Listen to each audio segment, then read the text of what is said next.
Okay, I'm going to Zev Smith.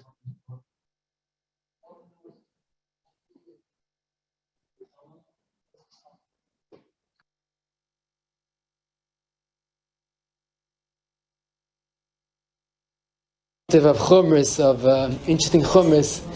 So certainly Gebrokts is the king of all chumras, the king of all mysteries. Ein bayis asher ein sham chumra is the description of Pesach. When it comes to Gebrokts, it's something that really, in a certain sense, is unusual, where some people are ma'aseh nefesh to the nth degree. There are people that will never put matzah on the table all 8 days of Pesach. They have it in a special bag, in a special pouch, and they won't keep matzah together with other foods, and other people will very proudly eat Gebrokts. And the question is, what's this all about? Whether it's the minhag of Gebrokts, well, hopefully we'll have time, we'll discuss other Minhagim of Pesach. Something that really is the beautiful sugya, especially when you learn Masechet Pesach, you'll see it's mamish a sugya with Gemaras and Shulchan Aruch.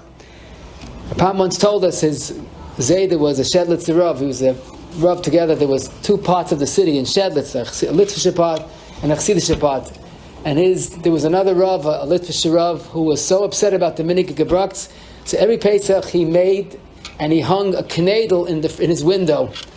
So when you walk by, you see a knedel hanging, and he tried to say that matzah is not chametz and knedel is not chametz. So Rapam said, even though that was maybe an insensitive act to do, but that's the truth, because matzah cannot become chametz. So what then is the concept of Gebrokts? So you're probably thinking, what's the big deal? Well, look at the Gemara, we'll find the minhag. It's not so hard to find. Is there a makar for the minhag of Gebrokts? Is there a beferish Gemara? Absolutely. Let me tell you the Gemara. Okay, it's both in Brachis, Lamed Chesed Beis, Daf Yom, you had it already, and it's in Pesachim Mem Aleph. Yoitzin, you're allowed to be yoitzin the first night of Pesach. Berikik hashori, you're allowed to take matzah and cook it. Mevushel shalayni muach, divrei, that's Rashi explains, you're allowed to take matzah and cook it. Presumably people that didn't have teeth or it was hard to chew, so they used to cook the matzah. Zokt Rab Meir, the Heilige Rab Meir, you're yaitz with that matzah on the first night of Pesach. Thank you, Hirschman. In other words, really you have to have lechem oini. Now, you might think once you cooked it, it lost its status of matzah. Zokt Rab Meir, no, don't worry, it's still matzah. So Rab Meir insists you're allowed to use this rikik hashari as long as it didn't fall apart. Now, Rashi explains, even though it's somewhat soft, but it's still matzah, now, not all agree to this. Rabbi Yosi says, Mavushal is going too far. Once you cooked it, cooked matzah loses its status of lechem. Why? Because matzah, like bread, like all baked foods, its uniqueness is that it's baked. If you cook a baked item, then it lost its status of being baked. So how could there be matzah if it's cooked? Matzah is not cooked. Now this halacha, incidentally, is a great makar for the big Hilchos Shabbos sugya. If you take matzah or croutons or crackers and put it into soup, what's the problem? Ein bishul acha bishul. The matzah, the croutons, the chal are all baked. Ein bishul acha bishul. Oh, so here we see, from this Gemara, we see something unique. Even though it was already bishul and ein bishul acha bishul, but afiyah is a different effect that overrides bishul, and the mere fact, and that's what the Paiskim say, the mere fact that it loses its status of lechem oini on Pesach indicates that it has undergone a very radical change. If it has undergone a very radical change, then it makes sense that even though the matzah was once baked, so you're allowed to rebake it, but you can't cook it because yesh bishul acha afiyah. But here we have a machlokes tanoim about the status of matzah that's either cooked or soaked. And the only question is, on the first night of Pesach, how much could you be makel? Soaking or even cooking? But we have two tanoim that are convinced, obviously, without a shadow of a doubt, that cooked matzah, and maybe even baked, and maybe even, soaked and even cooked matzah is not chametz. The only question is, can we still say it's lechem oini or not after it has undergone a cooking process? But the Tana Rav Meir holds you be yaitza the mitzvah on matzah, the first night of Pesach. You can't be yaitza with chametz. So Rabbi say from this Gemara, we see clearly that Gebrokts is not chametz. There's no doubt about it. It might even still be matzah, but it's definitely not chametz. Now, this is klar. And in fact, the Mechaber quotes this Gemara, and listen to the word that he chooses. In Taf Samach Aleph Siv Dalid, Yoitza Adam b'matzah shruya. V'hu shalai nimucha. You're allowed to cook, you're allowed to put the matzah into water, as long as it doesn't fall apart.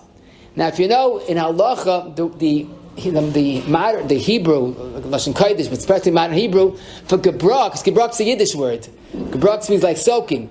But the Lashon Kodesh word, the Hebrew word for Gebrokts is shruya. And here the Mechaber used that very word, Yoitza Adam b'matzah shruya, on the first night of Pesach. But there's nothing to talk about that Gebrokts is not chametz, based on a Gemara that you learned it in Daf Yomi in Brachis, Lamed Ches, and Pesachim Mem Aleph. But that's not the end of the story. There's a second Gemara.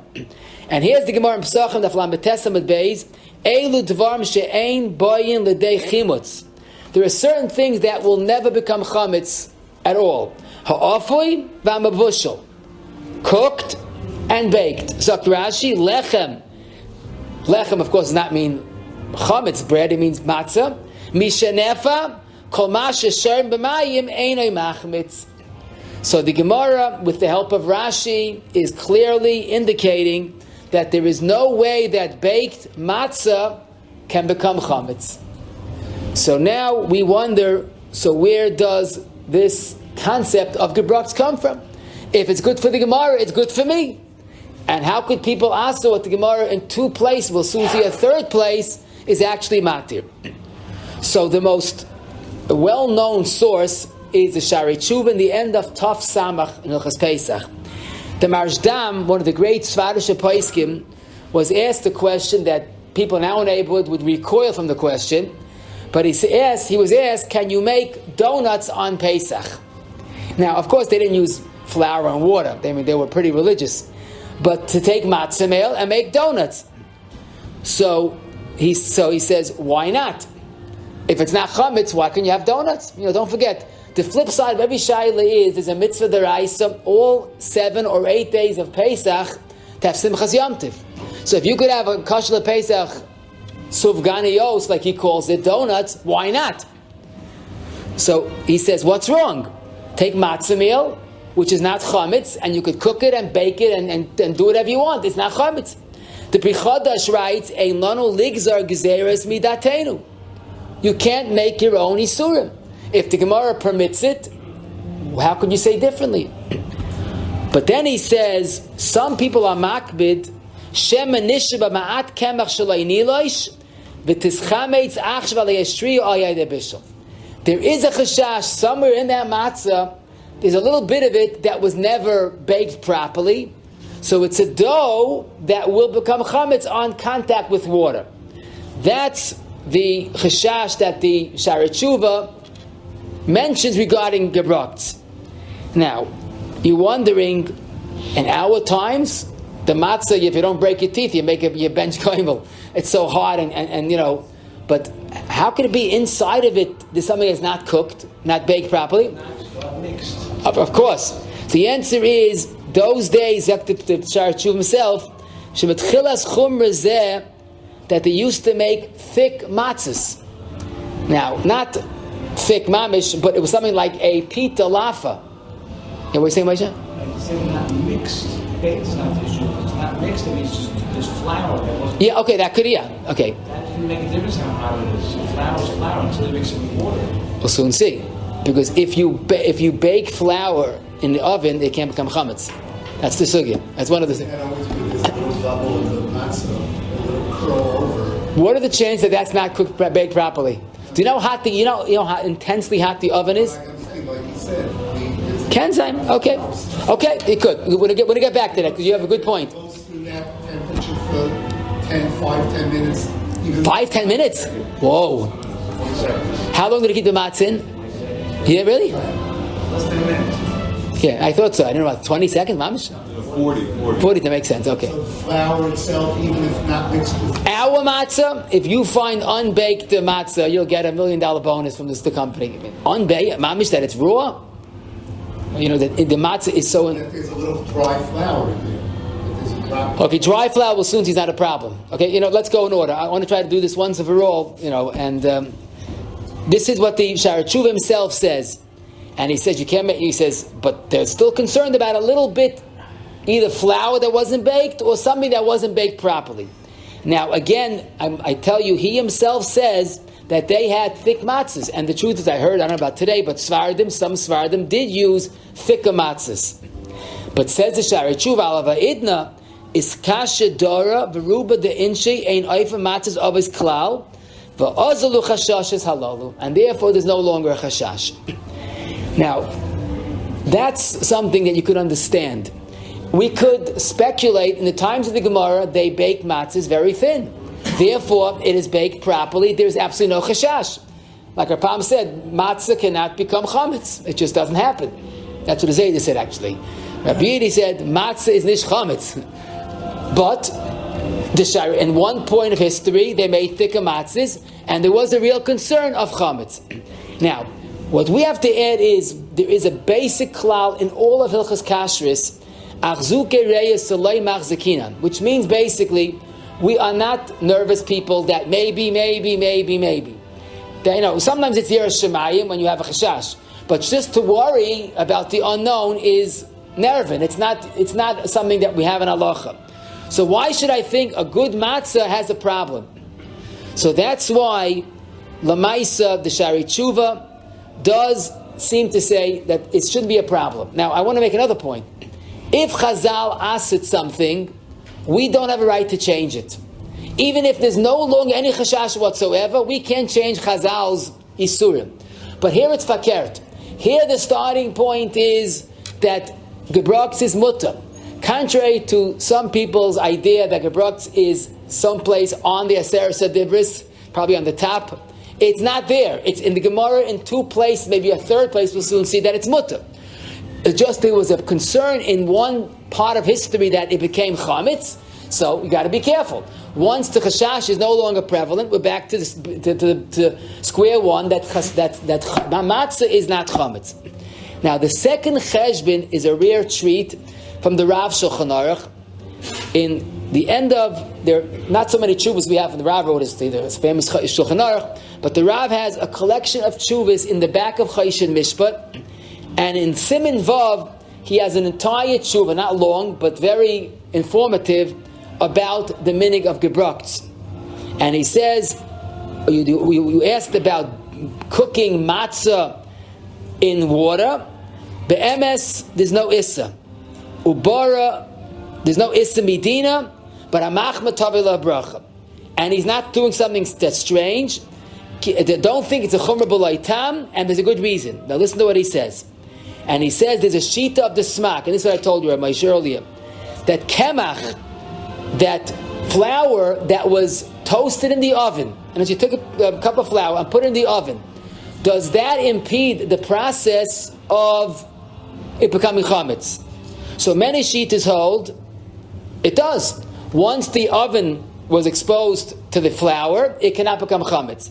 But there are shitas, he says, that flour, even if it was in the oven, if it comes in contact with water, it can become chametz. Now listen to his next words. Again, not too many people saw this inside. V'hine, this is the Rav Shulchan Aruch's writing. Einenu royes, our eyes see, b'harbe matzos, sheyesh olei mat kemach achar afiyah. There is, you could see, it's noticeable that there's flour on the matzah. The gam, v'zeh bo machmash isa kosher, v'leinisha lo yafra. Like you said, they didn't mix it enough, and on the top there is unmixed flour. And therefore, we have to be choishish for the shitas that flour that went through the oven could still become chametz. So therefore, he says, to eat it as it is okay. Avaloshem b'merek, that's a suffix, and therefore you cannot put the matzah into a liquid. Now listen, he says it again. Again he writes, Kivan she'einenu royos matzos harboy, she'motzi bem kemach ma'at nir la'ayin. I mean, you can't find the description as clear as day as that. Matzis harba nir la'ayin acharfia and ef shalahakchish hachush. You cannot argue on the blatant facts. Now, if you tell me that the matzah you buy has this description, I'll tell you, don't make Gebrokts. He's saying that he sees it. Everybody sees it. It's not nervin. It's not some type of wild chashash. And then he says, and here's the beauty of it. Why don't we find in the Gemara, if this is such a big chashash, why does the Gemara think about it? You always have that, you have to always play on both sides of the coin. If it's a problem, so why does the Gemara think it at? So listen to what he says. Listen to his speculation. Why don't you find this in the Gemara? Because in those days, they needed it, and they worked on it much longer than we did. So by the time they finished, the matzah wasn't such a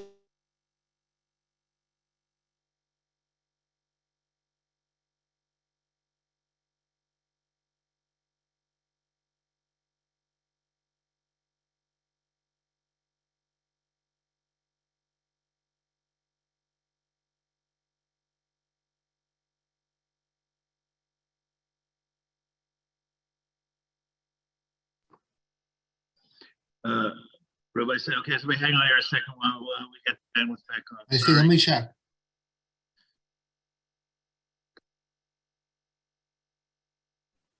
Pesach, I assume this is a bandwidth issue on your side?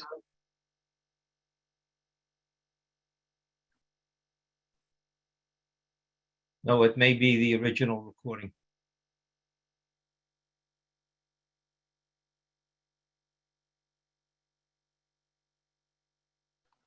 It's off his computer, l'chumra or l'kol.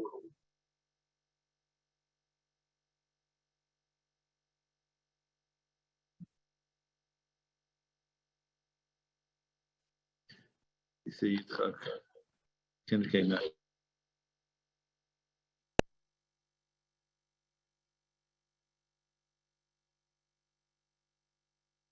Okay, everybody, so we're coming back on, as you see. Sorry for the delay. the truth in our case. Now, so as Anishit is Ha'inenu Royos Matzos Harboy Shemotzi Bem Kemach Ma'at Nir La'ayin. I mean, you can't find the description as clear as day as that. Matzis Harba Nir La'ayin Acharfia and Ef Shalahakchish. You cannot argue on the blatant facts. Now, if you tell me that the matzah you buy has this description, I'll tell you, don't make Gebrokts. He's saying that he sees it. Everybody sees it. It's not nervin. It's not some type of wild chashash. And then he says, and here's the beauty of it. Why don't we find in the Gemara, if this is such a big chashash, why does the Gemara think about it? You always have that, you have to always play on both sides of the coin. If it's a problem, so why does the Gemara think it at? So listen to what he says. Listen to his speculation. Why don't you find this in the Gemara? Because in those days, they needed it, and they worked on it much longer than we did. So by the time they finished, the matzah wasn't such a mehuda because it didn't go as quickly as we do it, but you had nothing to worry about unbaked flour being anywhere on that matzah. By the time they finished their work, it was done deal. But he says in our times, and this is what he says, 20 or 30 years we became from, 20, 30 years ago that is, and we started expediting the whole process because we want to get it into the oven and be able to say, our matzah we do whatever and it's great and there's no chashash chametz. So our great chumrah sort of backfires because now we have a problem that because of the mihirus, the speed of our kneading the dough, there might be flour that was never baked. Okay, that's what he says. Nimtza mat kemach ve'ein loshen yafa yafa. Nimtza mat kemach b'matzah shel isa kenira b'chush l'medagdeg be'emes. So I am not questioning that fact. I am certain it's true. If he writes it 3 times and you could see it, I'm sure you could see it. But the question is, in Tafshin Pei, have you ever seen such a matzah in your lifetime? So this is what he says, and then I can understand the minhag. But again, is it that the truth in our case? Now, so as you see, we have the Rav's reason that doesn't seem to be applicable. We're not arguing on the Rav, we're just explaining it. We have the Shari Tshuva that himself comes out that it doesn't seem too convincing. And that's why the Goyin in Ma'aser Rav and Kuf Pei Zayin, you're allowed to eat Gebrokts. And he says, and even he adds, and this you'll appreciate, even if some of the flour was not baked, but Lamaisa, that's kloyos, that's exposed to the oven and cannot become chametz. So the Rav Shulchan Aruch Barvor on that, when he said we go with the shita, that's machmir. So the Goyin says it probably won't happen. Even if it is, you could be saimich, and the Rav was machmir. Now again, the Rav's lashon is a mashu chametz that is on the matzah. Now, here is interesting. What the Rav himself concedes, if you made matzah meal and mixed up the matzah, then you don't have to be chayshish. Why? Because the little bit of flour was bottled before you started mixing it and cooking it and making everything with it. So if there was a little bit of flour and you made it, if you took the matzah, made it into matzah meal, so even if there is a little bit of flour, that got mixed up, and then you're good to go. But the problem is you take the matzah and you put it into the soup.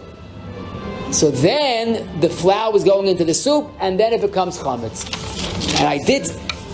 Only if you take that matzah meal before Yom. Yeah. But if you crush the matzah on Yom and make matzah meal, it's not chametz yet. The flour is not yet chametz. because it's the masha of chametz and how. But it's not chametz yet. So the little bit of flour he's saying is it's heta beheta. It's not chametz yet. The flour that's on the matzah is not chametz. So it's 1% of flour. It gets all mixed up in the matzah meal, and then there's no chametz. Then when you put this all into water, there's no chametz there's no flour to make it chametz. That's the Rav says.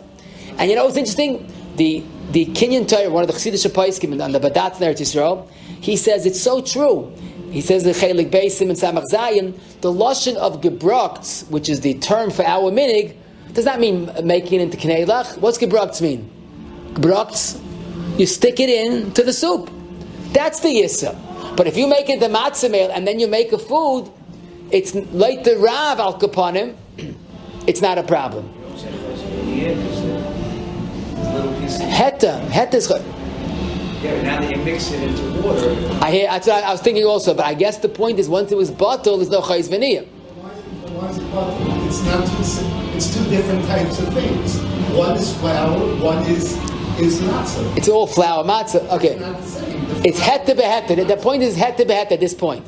I had that question also, but it's not the same. I hear. Okay, I hear what you're saying, but the truth is that the Rav says this, and we trust him. But listen to what he says. Migoidel tirdoise liuchel harach bezeh mikol malakam ein limchais ba'moyin am hamakilin kiven sheyesh la mashi yismachu. Okay, so in other words, kolaita Rav kneidlech and donuts are not so bad as the real McCoy Gebrokts. Okay, now lamaisa, as I told you, the Rav's saying a mitzias, but it doesn't seem to be applicable in our times. Now I heard from more than one source that the real reason is because you go into a matzah bakery and you'll see this flour in the air. And how do we know that the flour did not go onto the matzah after the matzah was baked? And if that's the case, you have flour that was never exposed to the oven, goes into water, and that's the real McCoy chametz. And they prove it because you see all the workers have flour on their clothing and they look like, like a snowman. Okay, so that's it. And maybe at one point when it was a small, but the truth is that's not true. The flour is one room, the matzah is another room. So all these things were true at one point. Yeah, what are you saying? Yes, the matzah looks like flour. Could be, but it's very hard to believe. I mean, they're so careful. Yeah, I understand. Also, the flour and the thing that's not necessarily, like you said, come up from the air. So this chashash does not seem to be likely. But here we have something remarkable. And again, I wish that we were learning Pesach, we would appreciate it more. When you get to it, you'll have that on the.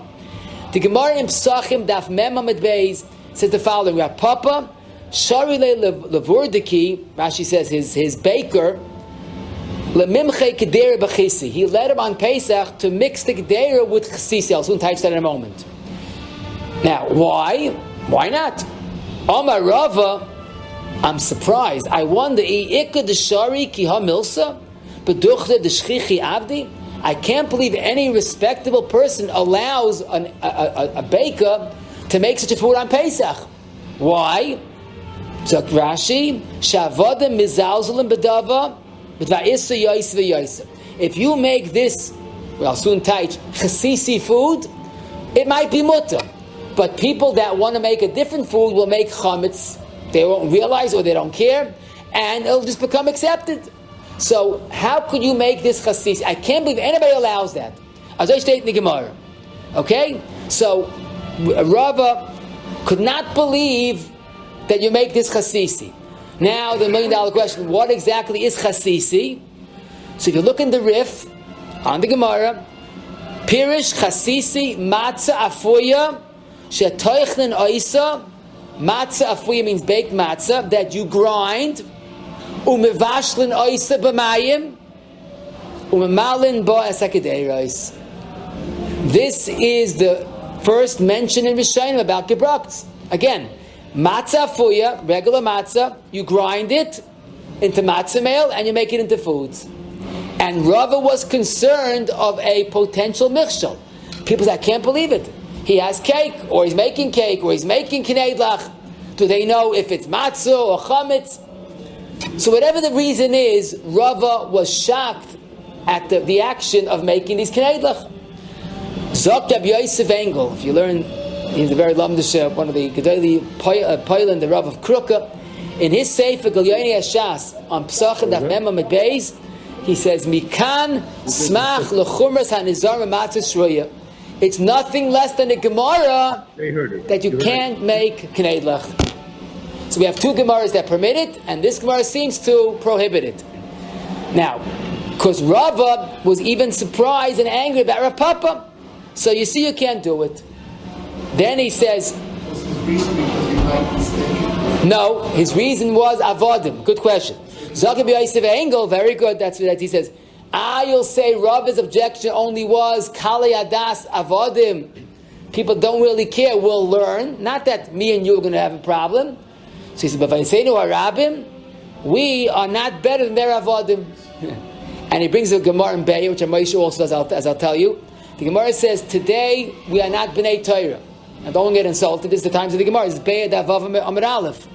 So we can't say that we are the greatest. So if Rav had a problem with an Eved doing it, we shouldn't be doing it.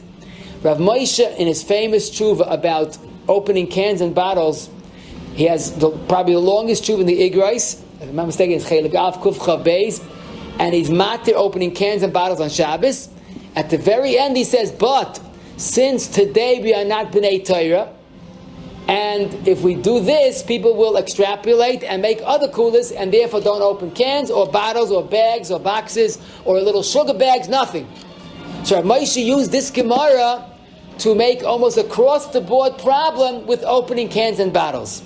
So that seems to be accepted, that today we are no longer the B'nai Torah, and we have to follow this Gemara. So Rav Yosef Engel, it's a gewaltige chiddush. It's a beferish Gemara not to make kneidlach. But it's a chiddush, because if you learn the end of the Gemara, Ikad Amri, not that Rava objected to Rav Papa's action. Ikad Amri, Rava Gufa, Mochile B'Gedera B'Chsisi. Rava himself made these kneidlach. Not that he objected, there's a different version that he made it. Must have been a discrepancy what he did.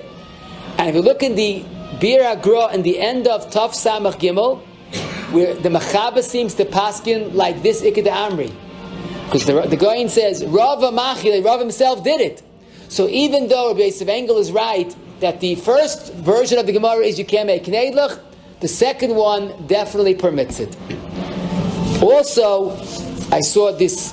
Rabbi Sherman Tzana Malacha says if they make thick matzahs, then that would be more of a problem. But the thin matzah we have, it doesn't seem to be a concern.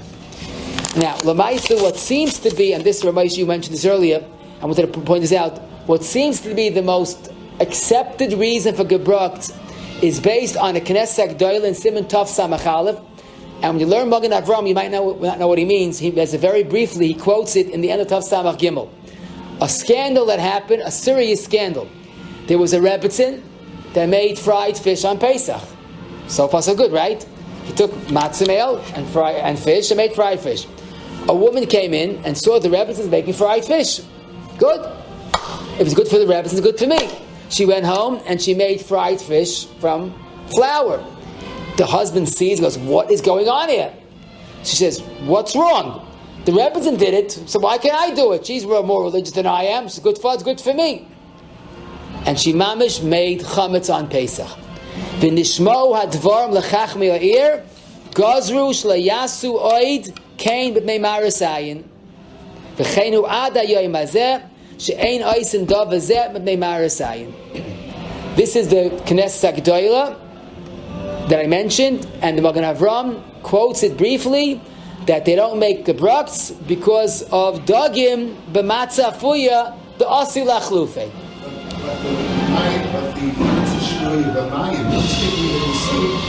Excellent. We're going to get to that. Excellent. Good gazak. Wait, let's go slow.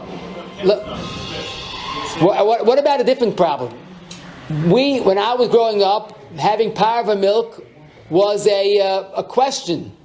What about marasayin? So when we were growing up, you had to put the bottle of milk, parva milk on the table, so people know that it shouldn't be marasayin, like the Gemara says. You want to drink chalev shkedim, chalev ishi, you have to make a siman. But once it becomes accepted, there's no longer a problem. But even if it's not accepted, so why don't you make fried fish or knedlach and you put a box of matzah meal on the table? If it's only a problem of marasayin, so we know how to avoid marasayin. And that's why the Chak Yaakov, amongst others, says v'anu lehagin lahatir. I saw the Pri Chodesh is a little more sarcastic. Why can't we eat knedlach? Because of one silly woman. Because isha achas tasa bedin. It's just unthinkable. I mean, even marasayin has some type of way of avoiding it. But what's interesting is there seems to be yet another reason, and this is the Ravon. Now, I just saw it this evening in the Torah Vodas. They have that. It's not such a common Rishon, but it's one of the Gdolei Rishonim. In Pesachim Ayin Gimel, the Ravon says azoi, Matzah afuya shebishla k'moisha oisin meichel shlokos v'gam tinoikis meichel farfel. You make farfel out of matzah meal. Eine bo de chimutz, and it's mutter. In fact, someone soaked the matzah in water the first night of Pesach, but says the Ravon, it's not a good idea because we want you to keep the tam of the original matzah. But then he says, listen to this, that einoi toiv lasois farfel, don't make farfel out of matzah, shal yasu gam mi kemach, because some people make farfel out of kemach, v'toivu le'esa zeh mipnei zeh. Now this is a Ravon, a Rishon, way before Shari Tshuva or Rav Shulchan Aruch, and I saw the Chidah in Birkei Yosef and Tov Samach Gimel says this is a smach gadol for those that are mach but not to eat gebrokts. If you have a rishon is not to make gebrokts, you have a good reason to follow the minhag of not eating gebrokts. Okay, the Evan Shleimer that was the of Ehrenreich also says people are looking for makar for gebrokts. This is a makar. So we have a Ravon, we have other reasons, but it all seems to be a sort of a maris ayin that people come to confusion. Now, what? Yeah. So I mean, so. I mean, but that you can make Chatzah Pesach and a Chanami. And let me. I can even say a little stronger. Like Moshe asked, just on his right. If that's the case, then Gebrokt is really mutter. You can put in the hot soup and they put it into, whatever you want to do and you're plotting to do, you could do. If the only problem is Gebrokts because it's marasayin, so then take the matzah and you could put the matzah into milk and you could have a cereal. So that I saw the Maimon Mordechai, one of the Sfarash Baisim asks on this reason. It can't be, because then what's the problem with putting matzah into liquid? So Rabbi said, just to chazer over, there are 4 basic reasons for why we don't make gebrokts. One is it was not baked properly. Maybe there's flour on top of the matzah. Maybe there's flour that came afterwards. or Asir Lachlufe. It basically boils down to what the Paiskim say, those that are Mekel are convinced that there's no Chashash. In Ma'aser Rav HaChodesh, there's a story that Reb Chaim Volozhiner couldn't believe the Goyin ate Gebrokts, so he traveled to Vilna, and the Goyin says, what's the problem? Watch. And he ate Gebrokts in front of Reb Chaim Volozhiner to show that he is not concerned. Okay? The Chacham Tzvi is quoted by his son, Eshilas Yaivitz, Beis Samachei, who was furious about the minig of not eating Gebrokts. He said, there's such a bittul Yom Tov, bittul Simchas Yom Tov. You're not eating Gebrokts, you're losing out on all the possible foods. So his father was very unhappy about the minig of not eating Gebrokts. They say the Chafetz Chaim did not eat Gebrokts. So they asked him, but the Vilna Goyin ate Gebrokts. So he said, if you give me the matzahs of the Vilna Goyin, I'll also eat Gebrokts. What do you mean? I'm not sure. But don't start up with me. I have my own Minhagim. Right. But I think his children, he allowed them. But this is what he said. Now, I want to mention before I forget, Rabbi Yankov Kametsky did not eat Gebrokts, and people say that was a surprise, a literature. But he heard this from his Einikel, who heard this from his mother. Rabbi Yankov's minig was to eat Gebrokts, like all literature. But he once was in a place he didn't want to eat on Pesach, so he didn't want to say, I don't trust the kashas. He goes, I don't eat Gebrokts. So at that point, he decided if he said something, he has to keep it, and he continued not to eat Gebrokts. But when his son, Rabbi Avram, Zechayin al-Racha, got engaged, so I heard this from Rabbi Avram's son, that Rabbi Yankov called the Kala, that's his mother, and says, I don't eat Gebrokts because of a personal chumrah, but your family, my son, and you will eat Gebrokts. It's not a family minig, it's my personal minig. So, everybody has sometimes their own cheshbonis, but this Chafetz Chaim's cheshbon is a little interesting. But I think really what the real hezbah is, the old hezbah to very many minhagim. The Shalmi says people would kratz the walls and scrape the walls. Is there chametz on the walls? No. But this is our devotion, our love, our commitment to the mitzvah of Pesach. And if I could just put it into words, like the way the Rav Shulchan Aruch says, Lefi mash, after that long tshuva, that pretty chiddushdik tshuva, Lefi mash kasar ariza lahachmer kol chumras bepesach, pshita sheyesh lahachmer. And this I want to mention because we're learning Pesach and Pesach is coming. There's an incredible Radvaz. Radvaz was from the earliest Achrayim, the Rebbe of the Shita Mikubetzes. So it puts you back in the earliest Achrayim. And he asked the question, Ma nishtan hachametz bepesach mikol isurim shebetayra. There is no Issa that's close to the Issa of Chametz b'Pesach. There's Issa Hanoah, which some has Isurim have. There's an Issa of Bal Yirah, Bal Yamatzah. There's a Mashu, it's Loi Batel. And there's a Din of Bedika and Chayr Nustakin. And he quotes Taisus that asked, why Tak is there Issa Kolshu by Cham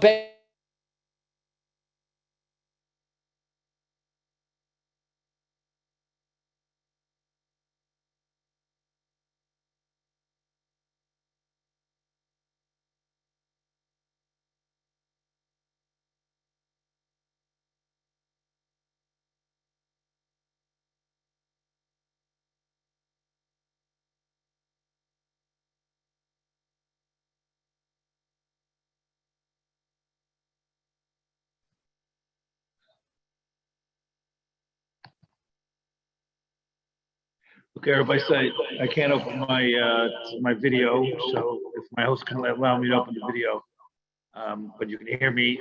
We're working on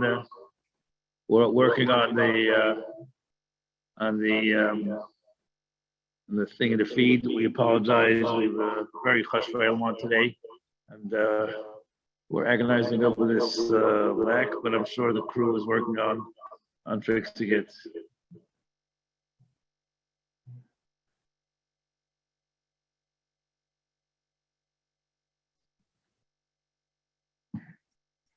The only wrong person is someone that makes fun of someone else's minig. You have to respect someone else's minig. At the end,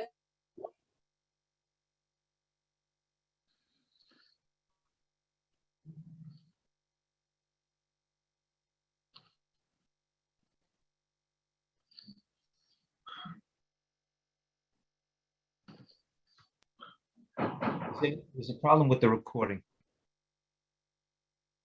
There's Issa Hana, which some has Isur have. There's an Issa of Bayira, Bayimatza. There's a Mashu, it's like bottle. And there's a Din of Badika and Chayr Nustakin. And he quotes Taisus that asks, why tak is there Issa Kolshu by Cham Pesach? And he tries mightily to explain why is Cham, it's so Cham more than any other Issa Shabbatayra. And the Radvaz says the only real acceptable answer is what it says in Chazal in Midrashais. He's referring to the Zoya. Ki kametz bepesach remez li'etzahara v'usar shebe'isa, and that's the Gemara in Pesachim. That Yemi had it a few weeks ago. That I want to do the right thing, but mi ma'akev v'usar shebe'isa ulechein kala garash yigaresh oisai adam me'elav v'yichapes alav b'chol machbaisa machshavaisav v'afil kolshu v'reize emes v'nachim. It seems to be our general devotion to chametz on Pesach. Okay? Now, Lamaisa, this is why those that are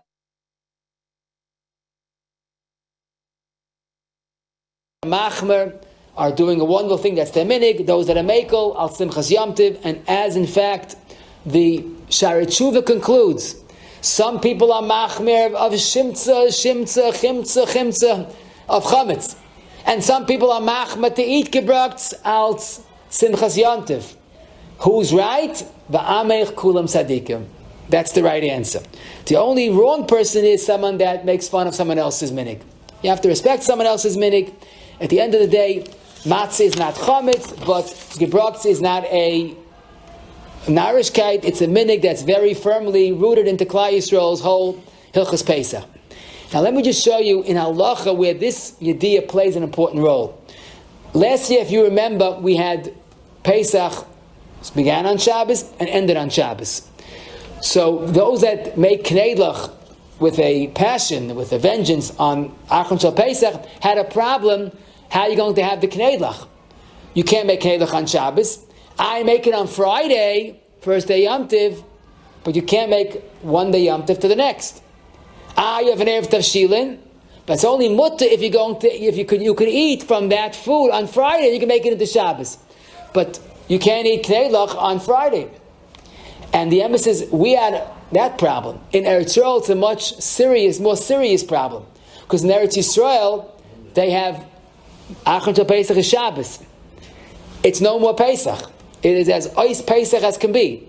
But they can't eat bread, they don't have bread.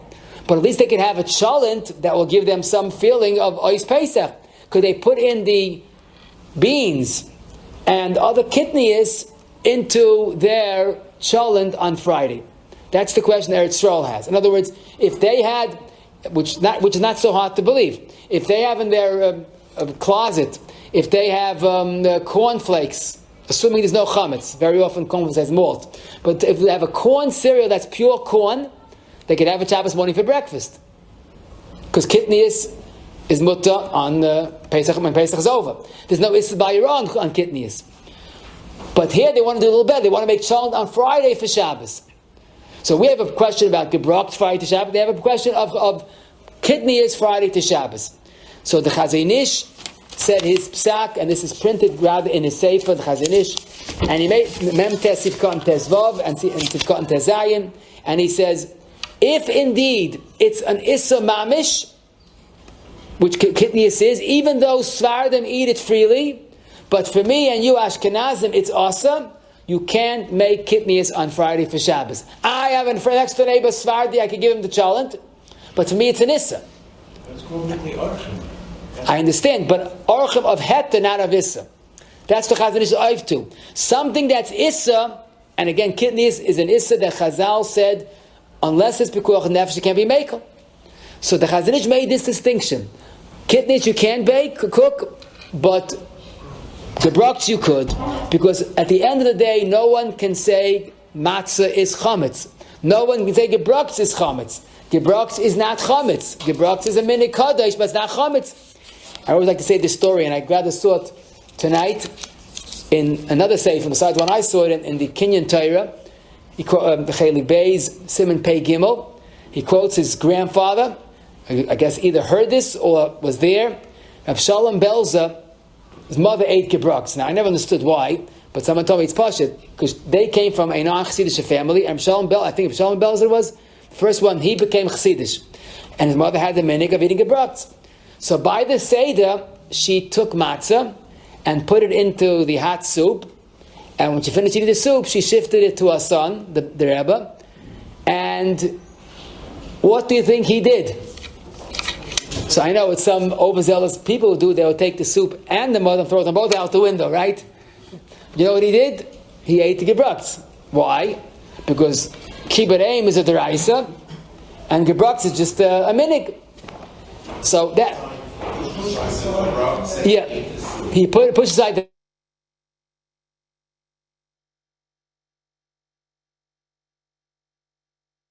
It doesn't really help much. The matzah is not more chametz than the soup. And anyhow, okay, thank you for being, yeah, that's right, I should have mentioned that.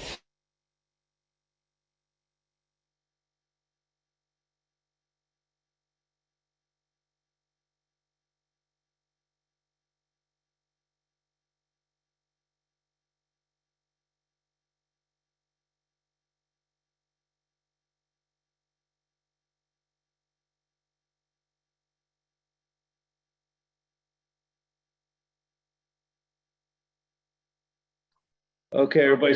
Normally we pass him betray time I have a chazaka. We're going to override that because we have a preceding cheskes mitzvah.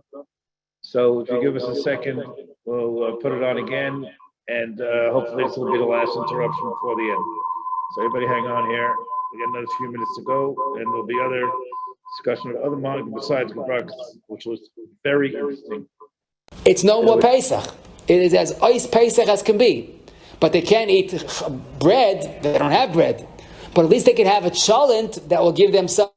Got to move ahead. Pesach, move ahead a minute or two. Yeah, but I don't want to waste a minute or two this way. Okay, let's just let it play because we're going to spend more time looking for the exact minute than the minute itself. And Ilam is got to go. So far, Pesach. Breakfast. Because kitnius is mutter on Pesach when Pesach is over. There's no Issa Bayron on kitnius. But here they want to do a little better. They want to make cholent on Friday for Shabbos. So we have a question about Gebrokts Friday to Shabbos. They have a question of kitnius Friday to Shabbos. So the Chazon Ish said his psak, and this is printed rather in his sefer, the Chazon Ish, and he made Mem Tes Sivkot Tes Vav and Sivkot Tes Zayin, and he says, if indeed it's an Issa Mamish, which kitnius is, even though Svardim eat it freely, but for me and you Ashkenazim, it's awesome, you can't make kitnius on Friday for Shabbos. I have a next door neighbor Svardi, I could give him the cholent, but to me it's an Issa. I understand, but Orchim of Heta, not of Issa. That's the Chazon Ish Oiv too. Something that's Issa, and again, kitnius is an Issa that Chazal said, unless it's Pekuach Nefesh, it can't be Mekel. So the Chazon Ish made this distinction. Kitnius you can bake, cook, but Gebrokts you could, because at the end of the day, no one can say matzah is chametz. No one can say Gebrokts is chametz. Gebrokts is not chametz. Gebrokts is a minhag kadosh, but it's not chametz. I always like to say this story, and I rather saw it tonight in another sefer besides when I saw it in the Kenyan Torah. The Chelik Bey's Simon Pei Gimel. He quotes his grandfather. I guess either heard this or was there. Shalom Belzer, his mother ate Gebrokts. Now I never understood why, but someone told me it's Pashut because they came from a non-Chassidish family. And I think Shalom Belzer was the first one. He became Chassidish, and his mother had the minhag of eating Gebrokts. So by the Seder, she took matzah and put it into the hot soup. And when she finished eating the soup, she shifted it to her son, the Rebbe. And what do you think he did? So I know what some overzealous people would do. They would take the soup and the mother and throw them both out the window, right? You know what he did? He ate the Gebrokts. Why? Because kibbut aim is a deraisa, and Gebrokts is just a minhag. So that, yeah, he pushed aside the matzah. Yeah, but the soup, I know that, but that's not going to help much. Okay, that's true. He puts, but that really doesn't. I don't get it. Doesn't really help much. The matzah is not more chametz than the soup. And anyhow, okay, thank you for being. Yeah, that's right. I should have mentioned that. But at the end of the day, the lesson is chametz is not matzah is not chametz. Now, God, I also makbid in Gebrokts. Don't get me wrong, but I'm just saying it's something that a person has to have perspective. A Minhag Yisrael is something. I think Reb Pam told us once this story, and I saw it's printed in the Be'er Moshe Chelekei Kuf Samach Vav. There was Rav Amram Blum. He was the Beis Sha'arim. He was once asked to Masad the Kedushin by someone who was a, No, that's not. This is the Menashe Klein Shul. He's an Einikos from. But anyhow, someone wanted him Masad Kedushin, but he refused to wear a kittel. I'm getting married. I'm not wearing a kittel. So he says, I'm not going to Masad Kedushin. You can't change Minhag Yisrael. He goes, yeah, I'm going to go to the courts. I'm going to force you to do it. He's a real Chaver man. So he told him, listen. A person wears a kittel twice in his lifetime. Once Chasana, Pesach, and once, I don't want to tell you when. If you don't wear it now, you're going to be wearing it soon, a different time. Yeah, don't tell me this old, archaic stuff. And the Betina Rav writes what he heard from his father, and the Satmar Rav, he told Satmar Rav stories, I know the same story, that this Chasan did not live too long afterwards. Why? What's so bad? A kittel, it doesn't say in Seres HaDibur, it's only a Minhag, but Minhag Yisrael Torah. There's a famous story. B'Shul Leib was asked him Masad Kedushin, and they didn't want to sing Miyadir. They couldn't get a chazan, so we'll skip it. He goes, no, get a chazan. Get someone. You don't change Minhag Yisrael. But certainly a Minhag like this, that is so much part of Klal Yisrael, I mean, I would say close to 50% of Klal Yisrael are so makbid in Gebrokts. If you want to eat Gebrokts, gesund to hate, but you can't be mezalzel in the Minhag. Now, the question is, are there any kulas? So now I will show you that there might be kulas l'chol hadayis. First of all, an older person that has to eat matzah on Pesach, the 2 storm nights, should be careful to do the mitzvah properly. If mamish is only eating matzah that's soaked in water or nothing, so there's nothing wrong with soaking in water. Now, what could be a simple eitzah, and you learned Daf Yomi, you had this Gemara, and that is if you grind the matzah, of course before Pesach is easier, put it in a food processor, that is still regular matzah. Just like you make a hamoitzi lechem menaretz on a crumb of bread or matzah, because a crumb is still bread or matzah. So that's an eitzah. The Paiskim say that you would be halacha quotes this also in Tav Samech Aleph that Marach Abu Walefia, when he was older, he ground the matzah. Now, if that is still as difficult, then soaking the matzah in water would be an option.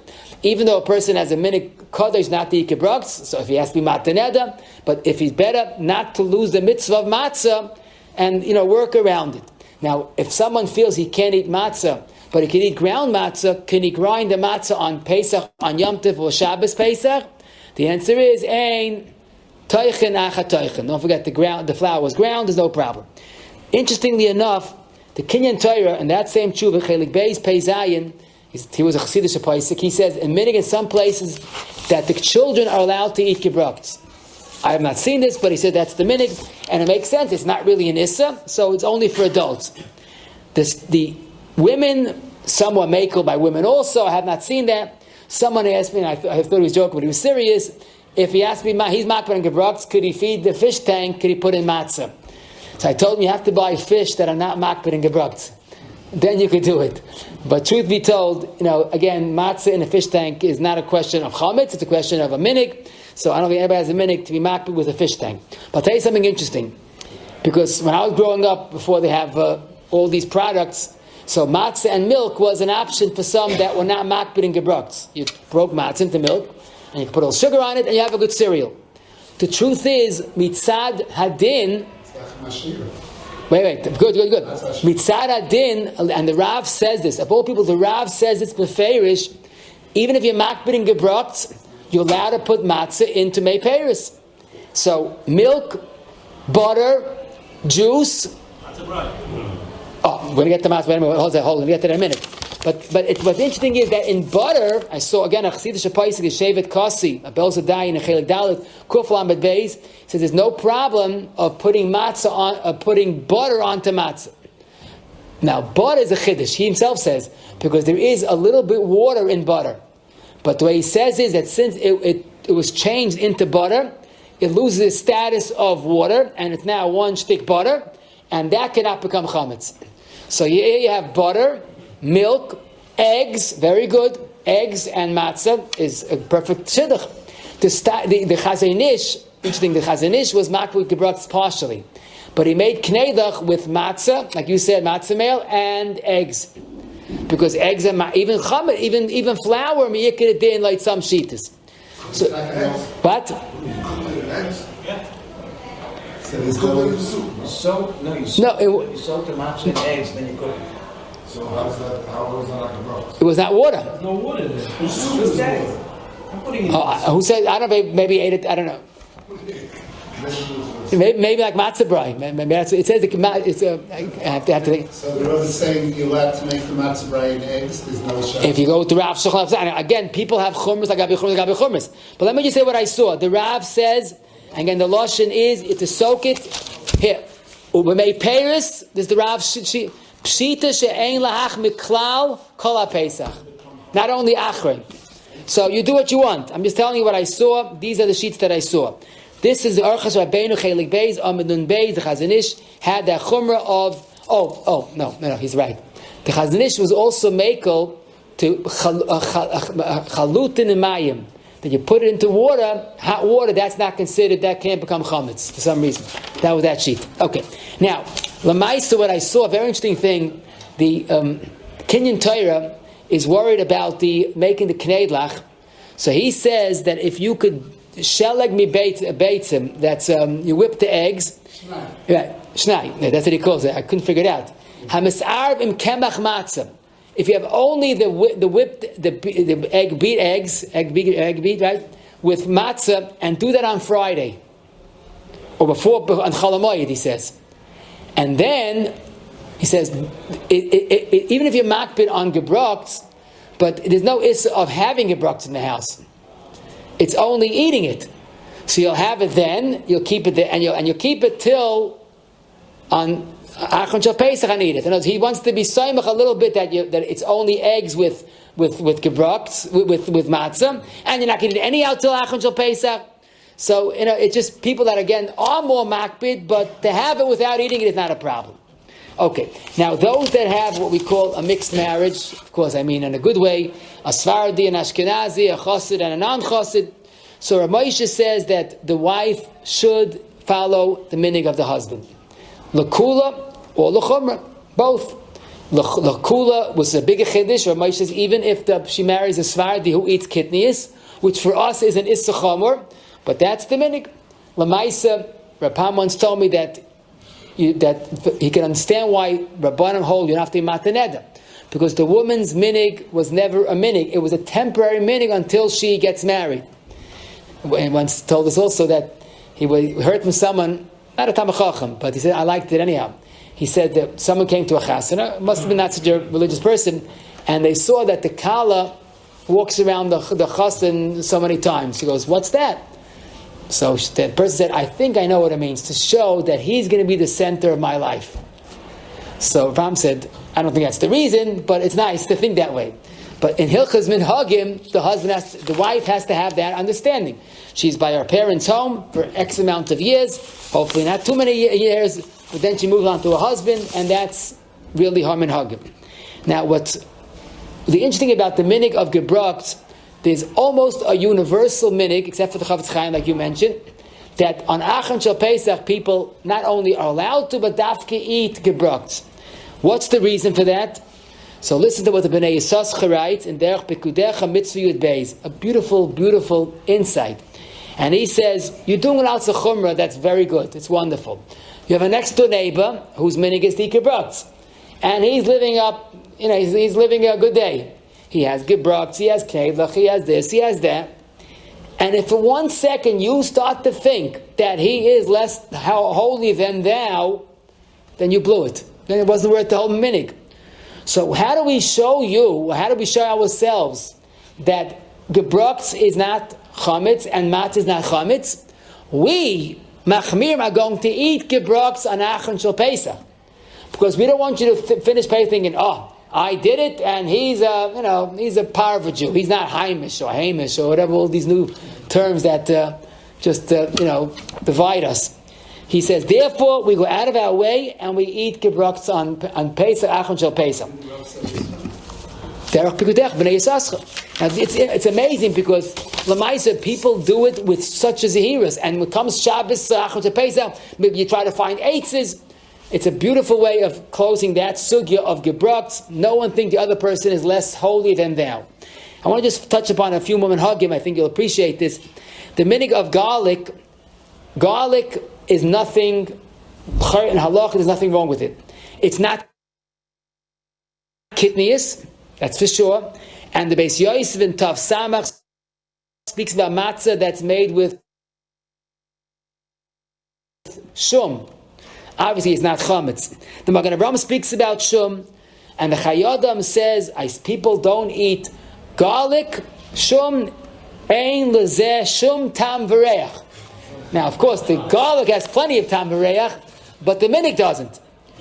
Pri Megadim also is not sure, but here you'll start to see a little bit of minik Yisrael. The Stei Chemed was also matmiya, but he said, I think the pshat is pasha, because they used to soak the garlic in beer to give it a certain flavor. So you're talking about chametz mamish. Now, therefore, we can understand the following. If Chazal asered garlic, and today we could swear in the court of law they don't soak it in beer, it's a material. If Chazal asered, you can't change the yisr. But if it's mutter, but at one point in history no one ate garlic, so now today there's no longer chashash, you're back to garlic. Someone once asked me, and he was very concerned about this, that he saw in the Ramah about dried fruit, you're not allowed to eat dried fruit. So let me explain a little bit about what's going on with dried fruit. The Ramah in Tov Samach Zayin Siv Ches says dried te'enim yeveshim, or dried grapes, raisins, shkan rozenish, gedolim like tanim, katoli b'minig ha'mekaymais, because some have a minig not to, and some have a minig to eat dried fruits. But the Ramah concludes, bendinas elu, the minig is lahachmir, not to eat dried fruits. Okay? The Mishnah Berurah explains, because they used to put kemach onto the dried fruit. So, Lamaisa, this is why, when someone learns Shulchan Aruch, he gets concerned. So why do they sell dried fruit? So here's the point you have to understand. The Noid Yehuda, in Medura Tinyana, Siman Ayin Aleph of the Chuvas, he says, and you have to realize, he says, that the Metzias was that when you bake something, and you don't want it to stick or burn, you have to put a coating on the bottom. Just like today, bread, I think they put corn flour, they put something that it shouldn't stick. In those days, said the Noid Yehuda, when he saw his own eyes, they used to sprinkle the ovens with flour, typically. Then they dried the dried fruit in the oven. So you're talking about meal flour being on dried fruit. He says, therefore, the minig was not to eat dried fruit. He says, but today, where there's not such a chashash, you don't have to worry. And then he adds, listen to this, that was only mitzad adin. But miyava yachar minig, and the minig in Poilin, when I was there, when I was young, in Kruka, and then in Lvov, that we don't eat dried fruit. And he insists about that. But Lamaisa, it seems Gedolei Yisrael said that in America, for at least the past 100 plus years ago already, there is no chashash. This chashash is no longer relevant. So there's really no reason not to eat, to be makbid with the... What was the problem? Flour on the... Sure. It's not chametz. Well, how do you know? Only Gebrokts. If it's moist on the oven, that's your speculation. Now, Lamaisa, you should just know that, like Abelski once told me, you talk about chametz in dried fruit, there is major chashas of kashrus in dried fruit. It's not simply you just dry it and therefore it's the same exact fruit, but basically there is the need for a hechsher, and today, when you have a hechsher on dried fruit, it seems they are, of course, on top of it. I mean, the whole chashash is no longer relevant, but I think the point has to be that because there's a hechsher and the whole chashash is no longer relevant, even though the Rabbi Yehuda says no one tampers minig Yisrael, but that's the way we do it. They once asked the Belzer about one of the Minhagim Pesach, what's the makar for it? He said, it's the Ferish HaPasik. But it's the Ferish HaTorah. What's the Torah? Minig Yisrael Torah. That was his response. But I want to tell you, and this I'm going to close, it's interesting, I once made a partial list, but it's amazing the the Kedushas Yisrael, when it comes to Pesach, there are people that will not drink water on Pesach. Either unless they filter before Pesach, or they buy filtered water. But water on Pesach they will not drink. Why? Because they're concerned that in the reservoir there is bread there. Now, the truth is, it's not so hard to believe. I mean, our camp is near a reservoir. It's open for fishing, and someone goes fishing, and he goes fishing with a piece of bread, or he spills in the beer. I'm pretty safe to assume that there is definitely chametz in the reservoir. Big deal. But if you hold kavish kimavushal and chametz b'mashu, so in the reservoir is chametz. Now, of course, most people are not chayshish for that, because like Rav Zalman once said, there's a difference between a mashu and a kolshu. A kolshu means something that's discernible, something that, on a molecular level is something that's there. But this amount of in water, that's the chametz part of it is so minuscule, it's non-existent. But people are makbid about water. People are makbid, rather brisk especially, about eating matzah. Besides, they say that what you need. There are people, that's the German kills, that do not eat chicken on Pesach. I have a machutin that buys literally, I think, half a cow, and they eat only meat, no chicken. Some people don't eat fish, okay? Dried fruit, and the kitniest list is probably as long as the gullus, because there are different minhagim regarding so many different foods that might be kitniest. What is the message? V'amech kulam tzadikim.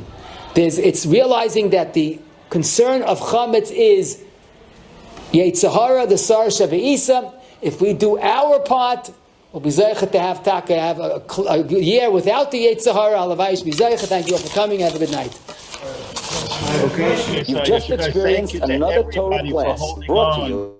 Despite our technical difficulties, I want to thank the Olam.